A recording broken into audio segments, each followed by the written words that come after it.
مجلس شورای اسلامی به جناب آقای نیکول پاشینیان نخست وزیر محترم ارمنستان خیر مقدم می‌گویند.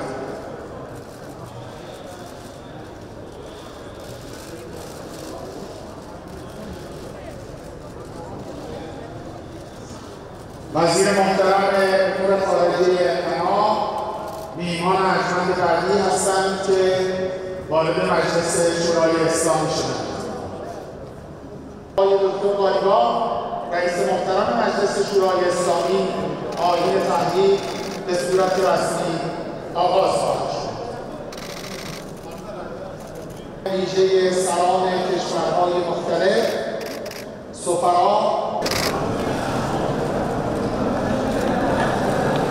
رئیس محترم مجمع تشخیص مصلحت نظام، رئیس محترم مجلس خبرگان رهبری، آن شرکت کننده در آیین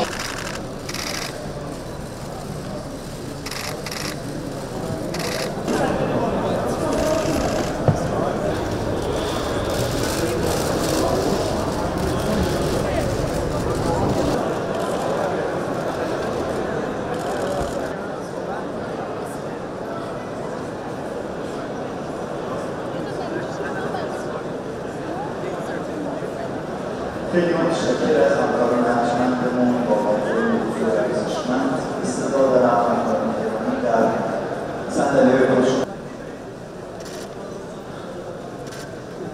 هم هر چی دنومل پاشتانه